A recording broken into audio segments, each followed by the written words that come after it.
Toronto was changing. Immigrants flooded the city, and in the next half-century, Toronto's demographics would shift dramatically. If in the beginning it had been a bit of England, it was now becoming a veritable United Nations. They came for a new beginning in a strange land. The Chinese came to build railways, the Portuguese would help build the subway, and the Italians brought their stonemason skills, carving their own place in the city's streetscape.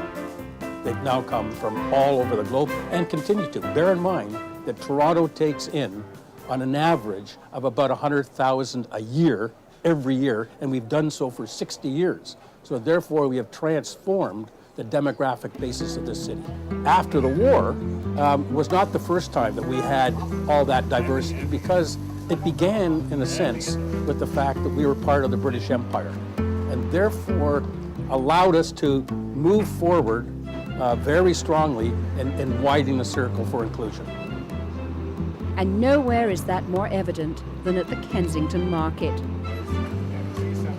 It is as good an example as the city has to offer in terms of diversity of religion and ethnicity and race and so on. Secondly, it's a place of commerce. And so it is a market, it's a place of ethnicity, it's a place of pride. Walk into this store right here, this fella here, he's been here for a generation and a half.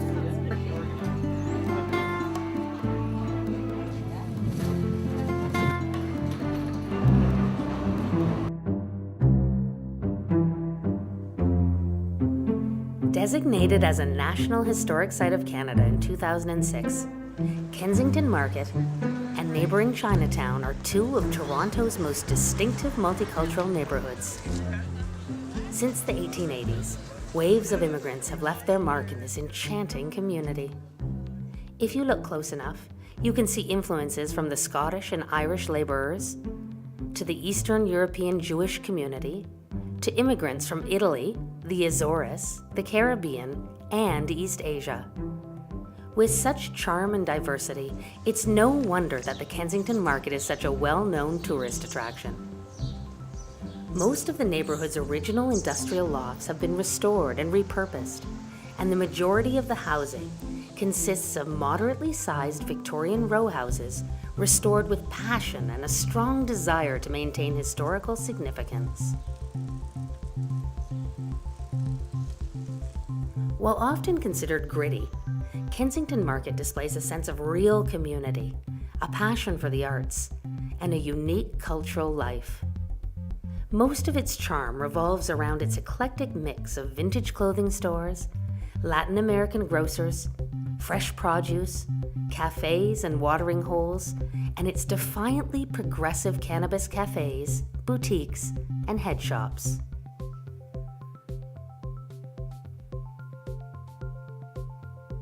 Street festivals like Pedestrian Sundays in the summer months and December's annual Festival of Lights are not to be missed as the streets come alive with the smells of barbecued food and the sounds of live music.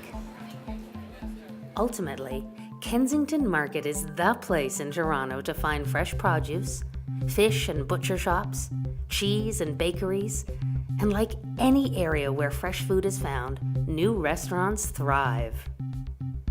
Kensington today is as much a legend as a district.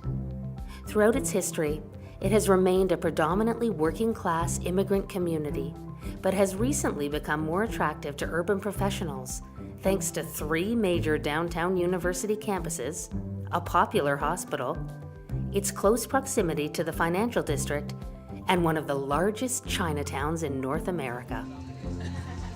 Come and explore all that Kensington and Chinatown have to offer.